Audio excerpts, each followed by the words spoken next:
नमस्कार दोस्तों, आपके अपने YouTube चैनल विजय पिंगोले में आप सबका स्वागत है। गुड मॉर्निंग, अच्छे होंगे। आज जो है हम बात करेंगे सैयद वंश की। इससे पहले हमने यहाँ पर तुगलक वंश जो है वो समाप्त कर दिया है। नहीं देखा हो उस वंश को, तुगलक वंश को, और उससे पहले के वंश खिलजी वंश हो गए, गुलाम वंश हो गए, उनको नहीं देखा हो तो प्लेलिस्ट आपको मिल जाएगी डिस्क्रिप्शन में, उसको देख लीजिएगा। बात करते हैं तुगलक वंश। हम बात करेंगे आज यहाँ पर तुगलक वंश को जो है वो एक ही वीडियो में कवर करेंगे। बात करते हैं तुगलक वंश, वो सैयद वंश। सैयद वंश में बात करें, सैयद वंश कौन है? सैयद वंश। तो सैयद वंश को आज एक ही वीडियो में कंप्लीट करेंगे। बात करते हैं शासनकाल। अगर सैयद वंश का शासनकाल देखने को मिलता है, शासनकाल की बात करें तो हमें यहाँ पर 1414 से हमें देखने को मिलता है 1451 ईस्वी। कब तक? 1414 ईस्वी से 1451 ईस्वी तक यहाँ पर जो है वो देखने को मिलता है। बात करें यहाँ पर तुगलक वंश के संस्थापक के बारे में। कौन संस्थापक? तो संस्थापक कौन है अगर बात करें तो हमें देखने को मिलता है खिज्र खा। कौन देखने को मिलता है? खिज्र खा। तुगलक वंश के संस्थापक की बात कर रहे हैं, वो सैयद वंश की संस्थापक, सैयद वंश, सैयद वंश के संस्थापक। बात करते हैं सैयद वंश में जो है वो कितने शासक यहाँ पर देखने को मिलते हैं, कितने शासक। तो बात करें कितने शासक सैयद वंश के शासक। तो देखिए सैयद वंश के शासकों की हमने स्टार्टिंग में, प्रारंभ में भी चर्चा की थी कि 4 यहाँ पर शासक देखने को मिलते हैं। कितने? 4 शासक। अब 4 शासक कौन कौन से हैं अगर बात करें, पहला शासक हमारा कौन है? खिज्र खा। कौन है? खिज्र खा। इसके बाद में बात करें सेकंड शासक, सेकंड शासक हमें कौन देखने को मिलता है? बात करें तो हमें यहाँ पर देखने को मिलता है मुबारक शाह। कौन देखने को मिलता है? मुबारक शाह। तीसरा हमें कौन देखने को मिलता है? मोहम्मद शाह। कौन देखने को मिलता है? मोहम्मद शाह। आखिरी एंड की बात करें, चौथा शासक कौन देखने को मिलता है? यहाँ पर देखने को मिलता है आलम शाह। कौन? आलम शाह। बात करें यहाँ पर चारों शासकों का, अगर शासनकाल के बारे में बात करें तो शासन क्रम की बात करें तो यहाँ पर इनका क्रम यहाँ पर देखने को मिलेगा। खिज्र खा का हमें देखने को मिलेगा 1414 से 21 ईस्वी। यह हमें यहाँ पर जो खिज्र खा का देखने को मिलेगा। मुबारक शाह की बात करें तो मुबारक शाह का क्या देखने को मिलेगा? 1421 से हमें देखने को मिलेगा 34 ईस्वी तक। मोहम्मद शाह की बात करें तो मोहम्मद शाह यहाँ पर जो है वो 1434 से हमें देखने को मिलेगा 43 तक। आलम शाह की बात करते हैं कि आलम शाह है, तो आलम शाह हमें यहाँ पर देखने को मिलेगा 1443 से 51 ईस्वी। तो ये आलम शाह का यहाँ पर जो है वो शासनकाल यहाँ पर देखने को मिलता है। तो इस तरीके से 4 यहाँ पर शासक यहाँ पर देखने को मिलते हैं। चारों शासक में बात करें यहाँ पर प्रमुख प्रतापी शासक की बात करें तो प्रतापी शासक कौन हमें देखने को मिलता है? तो मुबारक शाह हमें देखने को मिलता है। कौन? कौन? प्रतापी शासक। कौन सा? मुबारक शाह है। इसके अलावा बात करें, ये कौन था? संस्थापक। ये कौन है? संस्थापक। किसके? यहाँ पर जो है वो सैयद वंश के। ये कौन है? अंतिम शासक। अंतिम शासक। बात करते हैं वह आगे, चारों शासकों की बात कर ली हमने। सबसे पहले पढ़ते हैं खिज्र खा।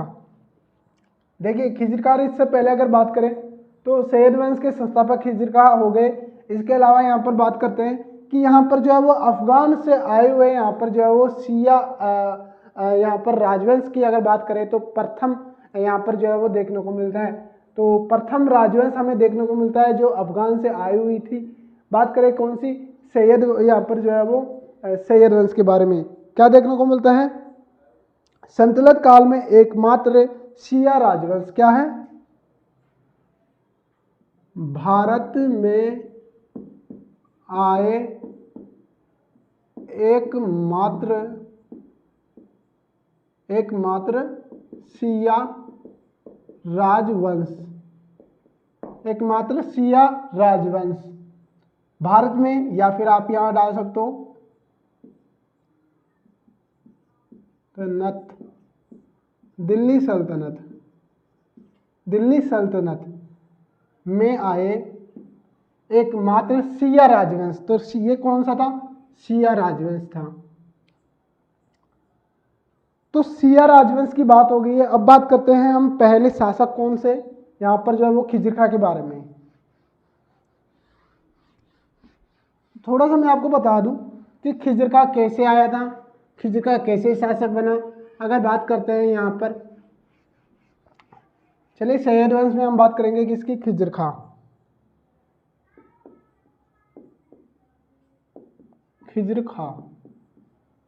खिज्र खां का शासनकाल की अगर बात करें, शासनकाल हमें देखने को मिलता है 1414 से हमें जो है वो 21 ईस्वी। बात करें कि यहाँ पर जो है वो शासन स्थापित कैसे किया इन्होंने, तो जैसे कि बात किया था हमने इससे पहले तुगलक वंश के बात किया था। तुगलक वंश के अंतिम शासक कौन था? नासिरुद्दीन महमूद। कौन था? नासिरुद्दीन महमूद। इसको किसने पराजित किया था या किसने लूटा था? लास्ट का आक्रमण जो है वो देखने को मिला था तैमूर आक्रमण। तैमूर आक्रमण हमें कब देखने को मिला था? 1398 ईस्वी को। इसमें क्या हुआ था?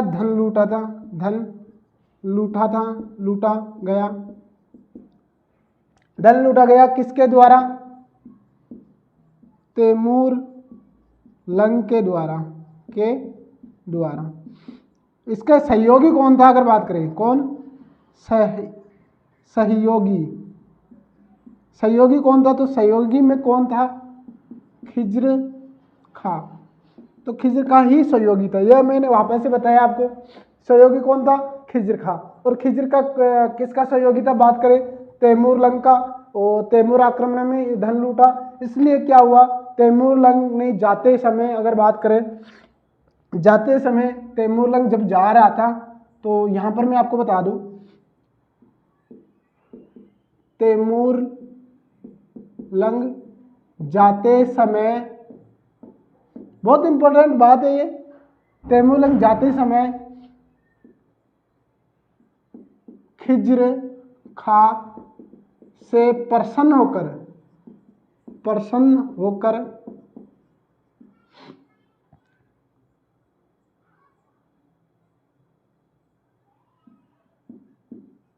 दिल्ली के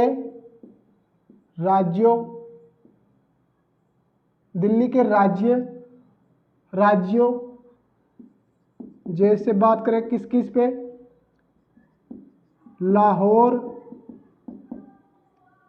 लाहौर के बाद में बात करें मुल्तान और 3 यहाँ पर जो है वो प्रांत यहाँ पर देखे जाता है। कौन? यहाँ पर तैमूर लंग। बात करें लाहौर, मुल्तान, और अगर बात करते हैं यहाँ पर दीपालपुर। कौन सा? दीपालपुर। तो 3 राज्य यहाँ पर जो है वो इन तीनों प्रांतों का क्या है? तीनों प्रांतों का, राज्यों का, या फिर यहाँ पर लिख सकते हो दिल्ली के प्रांत, जैसे लाहौर, मुल्तान और दीपालपुर, इसका सूबेदार बनाया या नियुक्त किया। तो इस तरीके से क्या हुआ कि खिज्र खां को यहाँ पर जो है वो लाहौर, मुल्तान और दीपालपुर का यहाँ पर जो है वो क्या किया? सूबेदार यहाँ पर जो है वो नियुक्त कर दिया। अब बात करते हैं ये यहाँ पर जो है वो डिटेल यहाँ पर किसकी हुई? इसकी यहाँ पर जो है वो खिज्र खां की, किस तरीके से यहाँ पर जो है वो शासन जो है वो संभाला।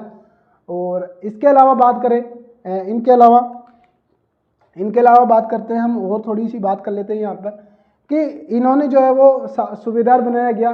अब बात करते हैं ये शासक। देखिए शासक, ये यहाँ पर जो भारत में है शासक यही था, यानी भारत के द्वारा तो कहीं ना कहीं शासक इसे ही माना गया था, बट ये फिर भी जो है वो अपने आप को सुल्तान यहाँ पर जो है वो नहीं, क्योंकि इसे सूबेदार बना के गए थे, तो सूबेदार के तौर पर ही कार्य कर रहे थे। तो ये इन्होंने जो है वो बात किया यहाँ पर तैमूर का पुत्र था एक। कौन था तैमूर का पुत्र? बाहर यहाँ पर भारत के बाहर था, कौन था? शाहरुख। कौन था? शाहरुख। तो शाहरुख के नीचे यहाँ पर जो है वो कार्य करता रहता था, शाहरुख के प्रतिनिधि के रूप में। क्या बात करें? इसके प्रतिनिधि के रूप में कार्य किया। किसने? शाहरुख के प्रतिनिधि के रूप में यहाँ पर जो है वो कार्य किया। शाहरुख यहाँ पर जो है वो अपने आप को यहाँ पर जो है वो खिज्र का क्या समझता था कि भाई शाहरुख क्या है? शासक है। शाहरुख क्या है? शासक है। तो इस वजह से यहाँ पर कुछ यहाँ पर आमदनी, जो भी यहाँ पर भत्ता जो भी दिया जाता था, वो जो भी रुपये यहाँ पर दिए जाते थे, कुछ भी यहाँ पर इकट्ठा होता था, तो शाहरुख को वहाँ पर जो है वो शासक के तौर पे यहाँ पर भेजा जाता था। कौन भेजता था? यहाँ पर जो है वो खिर्ज खा। कौन? खिर्ज खा। तो बात किया हमने, इधर तैमूर का पुत्र था, वो यहाँ पर जो है उसके प्रतिनिधि के रूप में यहाँ पर जो है वो कौन शासक कर रहा था? खिज्र खा। ये बात हो गई, हमने डिटेल से यहाँ पर बात हो गई है, सभी को आप नोट डाउन कर लीजिएगा, मिटा रहा हूँ मैं।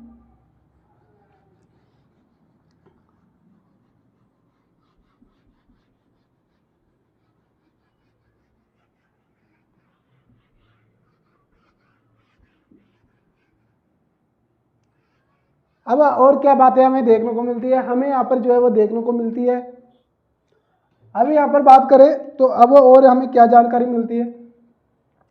हमें यहाँ पर बात करें तो खिज्र खा यहाँ पर जो है वो शाहरुख के प्रतिनिधि के रूप में कार्य कर रहा था। शाहरुख ने अगर बात करें तो शाहरुख, ये कौन है? खिज्र खा। खिज्र खा। खिज्र खान ने सुल्तान की उपाधि धारण नहीं की। ये बात याद रखिएगा कि खिज्र खान ने सुल्तान की उपाधि धारण नहीं की, क्योंकि वो मानता था कि यहाँ पर जो है वो मैं किसके? शाहरुख के प्रतिनिधि के रूप में यहाँ पर जो है वो कार्य कर रहा हूँ, इसलिए क्या किया? सुल्तान की उपाधि धारण नहीं की और सुल्तान की उपाधि पर कार्य नहीं कर रहा था। और इन्होंने यहाँ पर जो है वो खिज्र खान ने, बात करूँ कौन सी उपाधि धारण की? खिज्र खान ने रैयत ए आला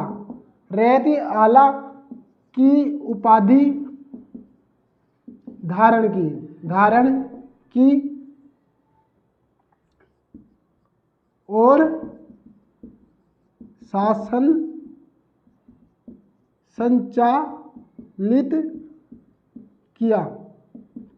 तो ये खिज्र खान ने कौन सी उपाधि धारण की? रैयत ए आला की यहाँ पर जो उपाधि धारण की। इसके बाद में आगे बात करते हैं, एक और हमें मोस्ट बात यहाँ पर लगती है कि तुगलक वंश के सिक्कों को लागू रखा। तो बात करें इन्होंने किसी प्रकार के कोई से भी सिक्के नहीं चलाए, जो तुगलक वंश के चले आ रहे थे सिक्कों, उन्हीं को यहाँ पर जो है वो कंटिन्यू रखा, उनको जो है वो लागू रखे। ये बात हमें किसकी मिलती है? खिज्र खा की बात मिलती है। आगे इसके बाद में जो है वो शासक बनता है, कौन बनता है? इसके बाद में यहाँ पर जो है वो कौन बनता है?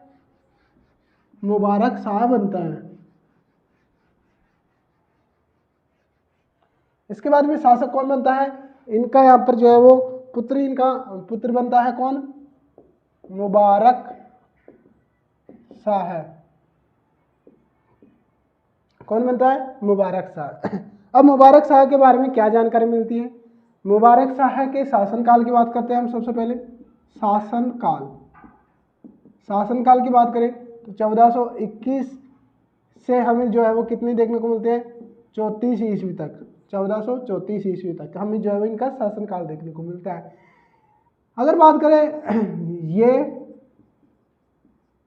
दिल्ली सल्तनत के, या फिर बात करें सैयद वंश के,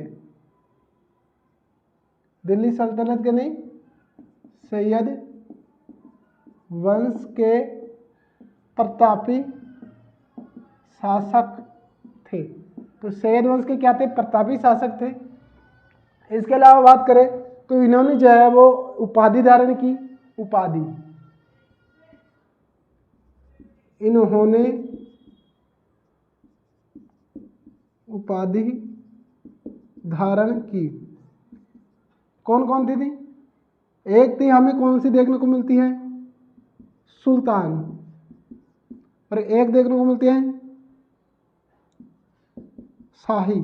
तो सुल्तान और शाही की उपाधि यहाँ पर जो है वो किसने यहाँ पर जो है वो धारण की, मुबारक शाह ने यहाँ पर जो है वो धारण की। कौन कौन सी, सुल्तान और शाही की। और इन्होंने जो है वो किसके, शाहरुख के प्रतिनिधि के रूप में कार्य नहीं किया जाता था, इनके जो है वो खुद यहाँ पर जो है वो सुल्तान की उपाधि धारण की इनके द्वारा। तो सैयद वंश के प्रतापी शासक भी कौन माने गए, यहाँ पर जो है वो मुबारक शाह यहाँ पर जो है वो देखने को मिलते हैं। आगे बात करते हैं तो आगे हमें और क्या मिलता है, इसके अलावा बात करते हैं तो यहाँ पर और हमें यहाँ पर देखने को मिलता है कि इनके द्वारा जो है वो अपने नाम के सिक्के चलाए, इन्होंने अपने नाम के सिक्के चलवाए। इसके अलावा अपने नाम का खुतबा पढ़वाया, इन्होंने अपने नाम के सिक्के चलाए और खुतबा पढ़वाया। इसके अलावा यहाँ पर जो है वो प्रतापी शासक यहाँ पर जो है वो माने जाते थे। एक यहाँ पर जो है वो यहाँ पर और जानकारी मिलती है कि इनके द्वारा यहाँ पर जो है वो यमुना नदी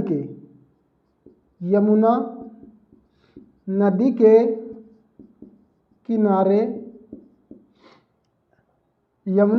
किनारे यहाँ पर जो है वो एक यहाँ पर नगर यहाँ पर बसाया। नगर कौन देखने को मिलता है, अगर बात करें नगर कौन सा हमें यहाँ पर देखने को मिलता है, नगर देखने को मिलता है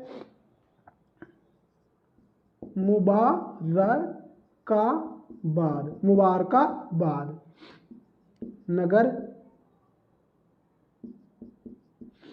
की स्थापना। तो मुबारकाबाद नगर की स्थापना किनके द्वारा किया गया, मुबारक शाह के द्वारा। कहाँ पर, यमुना नदी के किनारे। इनके दरबार में यहाँ पर जो है वो एक कौन देखने को मिलता है, वास्तुकार। इनके दरबारी वास्तुकार नहीं, इतिहासकार।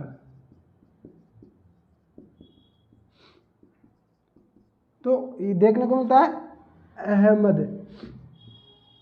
अहमद, या फिर एक नाम और देखने को मिलता है, अहमद भी देखने को मिलता है कई बार, याहिया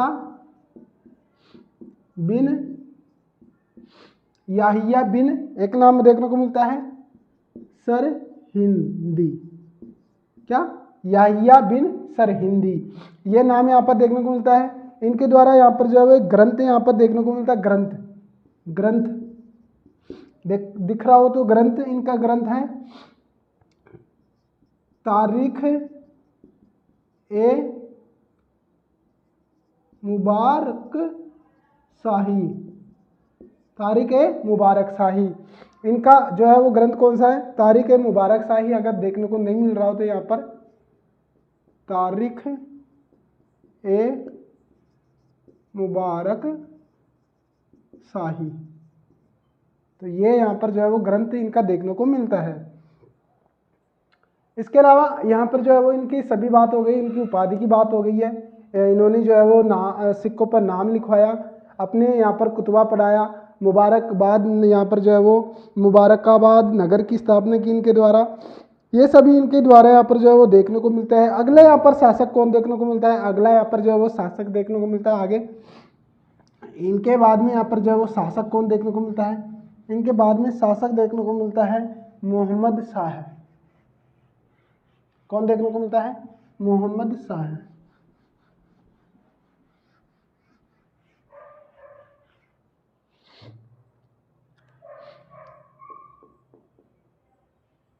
मोहम्मद शाह।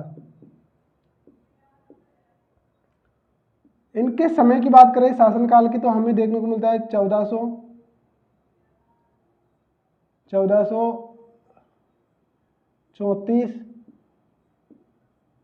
से 43 ईस्वी। कितनी? 1434 से 43 ईस्वी। इनके बारे में क्या देखने को मिलता है?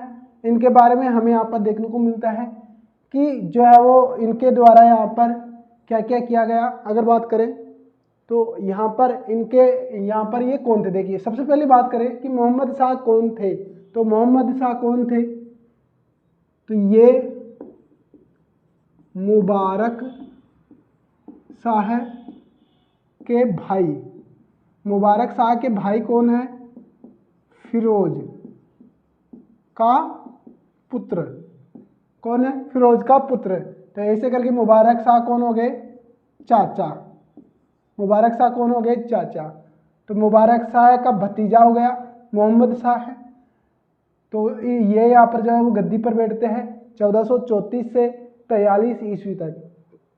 इनके बारे में और क्या देखने को मिलता है कि यहाँ पर जो है वो मुबारक शाह जो है वो फिरोज का पुत्र था, और मोहम्मद शाह कौन था? फिरोज का पुत्र था। और यहाँ पर जो है वो इनके द्वारा यहाँ पर जो है वो इनके द्वारा यहाँ पर जो है वो शासन यहाँ पर अपने हाथों में लिया गया। लेकिन ज़्यादा यहाँ पर जो है वो नहीं यहाँ पर देखने को मिलता है। क्या ज़्यादा हमें यहाँ पर जो है वो नहीं देखने को मिलता है। और ये शासक कैसा हो गया? अयोग्य शासक कहलाया, शासक कहा गया। क्यों कहा गया? अगर बात करें तो देखिए अयोग्य शासक कहा गया क्योंकि सैयद वंश का पतन प्रारंभ हो गया था। इनके काल से सैयद वंश का पतन प्रारंभ हो गया था, इस वजह से ये अयोग्य शासक थे। इन्हीं के शासनकाल में अफगान से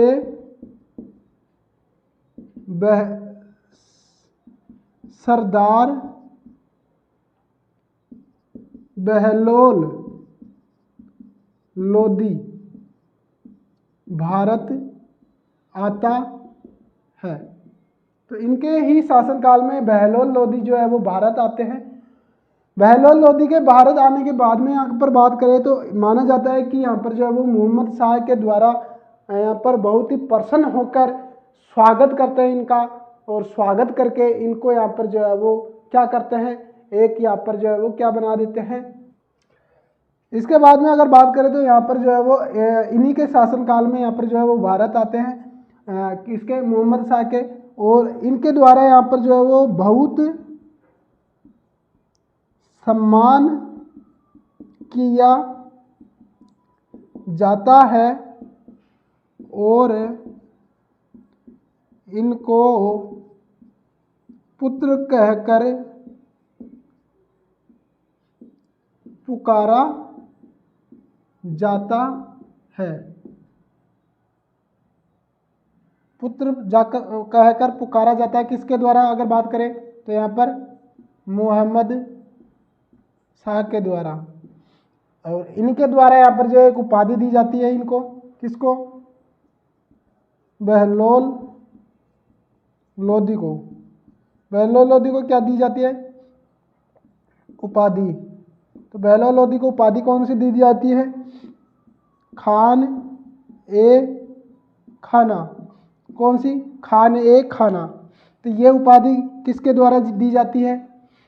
मोहम्मद शाह के द्वारा। किसको? बहलोल लोदी को। और इसी से यहाँ पर जो है वो फिरोज यहाँ पर जो है वो पतन प्रारंभ हो जाता है, सैयद वंश का पतन जो है वो प्रारंभ हो जाता है, क्योंकि खान एक खाना की यहाँ पर जो उपाधि दे दी जाती है, और इसी के चलते यहाँ पर जो है वो इनका यहाँ पर जो है वो पतन हो जाता है। तो यहाँ पर क्या होता है, इनके बाद में इनका यहाँ पर जो है वो लास्ट शासक बनता है। कौन? लास्ट शासक।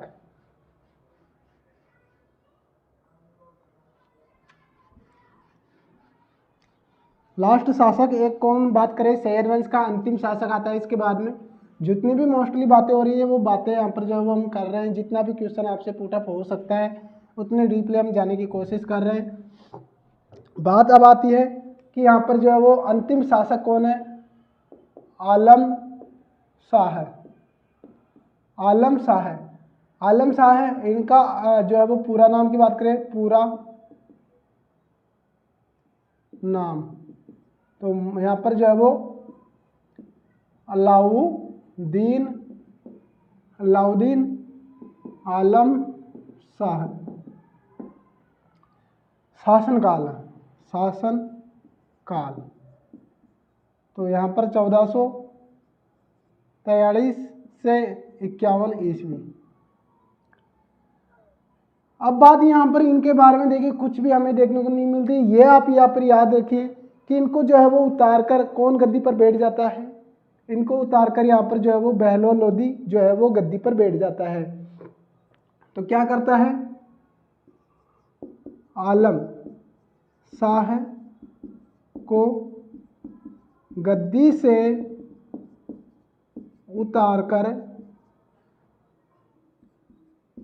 बहलोल लोदी ने लोदी वंश की स्थापना की। तो ये जानकारी हमें देखने को मिलती है। तो आलम शाह को यहाँ पर जो है वो गद्दी से उतारकर बहलोल लोदी ने लोदी वंश की स्थापना करते हैं।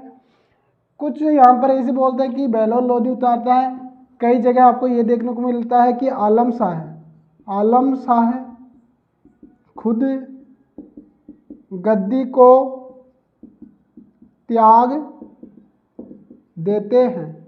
खुद क्या करते हैं? गद्दी को त्याग देते हैं। और इसके बाद में बहलोल लोदी जो है वो गद्दी यहाँ पर जो है वो संभालता है। बहलोल लोदी जो है वो कब बात करें, आलम शाह गद्दी से उतर जाते हैं, कब की बात कर रहे हैं, कब उतार दिया जाता है? तो यहाँ पर जो है वो 1451 ईस्वी को। कब? 1451 ईस्वी को यहाँ पर जो है वो बहलोल लोदी यहाँ पर जो है वो गद्दी यहाँ पर संभाल लेता है और यहाँ पर लोदी वंश की स्थापना करता है। क्या?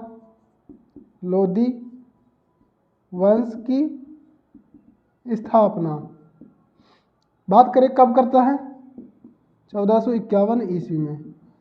तो ये हमने बात की सैयद वंश की। सैयद वंश के चारों शासकों की बात की, जिसमें से हमने बात किया खिज्र खां की बात की हमने। वापस आपको याद करवा रहा हूँ, खिज्र खां जो हमें कब से कब तक देखने को मिलता है?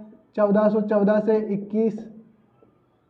इसके बाद में हमने बात की दूसरा यहाँ पर मुबारक शाह, यहाँ पर देखने को मिलता है 1421 से 34 ईस्वी।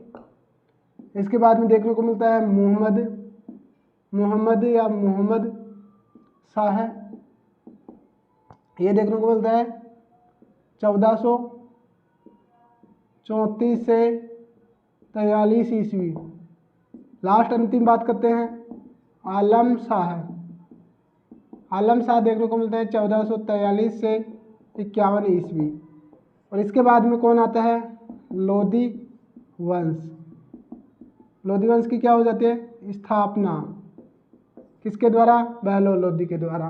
तो बहलोल लोदी मोहम्मद शाह के ही काल में आ गए थे और इसी काल से यहाँ पर जो क्या माने जाने लगा? सैयद वंश का पतन। और बात करें प्रतापी शासक कौन देखने को मिलता है इस वंश में? सैयद वंश की। देखिए सैयद वंश की बात करते हैं, प्रतापी शासक कौन देखने को मिलता है? मुबारक शाह। क्या? प्रतापी शासक, सैयद वंश का प्रतापी शासक। फिलहाल यही इन्फॉर्मेशन आपको जो बतानी थी, सारी इन्फॉर्मेशन सारी जानकारी हमने बता दी है, बात कर ली है कल यहाँ पर बात करेंगे लोधी वंश की और कंटिन्यू लोधी वंश को समाप्त करके कल की क्लास के बाद में हम बात करेंगे मुगल वंश की और मुगल काल, यहाँ पर जो है वो मुगल साम्राज्य की हम बातें करेंगे। फिलहाल ये वीडियो आपको कैसे लगा, वीडियो अच्छा लगा तो लाइक करना, चैनल को सब्सक्राइब करना और ऐसे ही वीडियो देखने के लिए आपको जो है वो कंटिन्यू क्लासें आपको देखने को मिल रही होगी और भी क्लासें आपको देखने को मिल रही होगी। साथ में अपनी भी यहाँ पर हर रोज की आपको एक क्लास आपको देखने को मिलती है। वीडियो अच्छा लगा तो एंड तक वीडियो देखने के लिए सभी साथियों को धन्यवाद।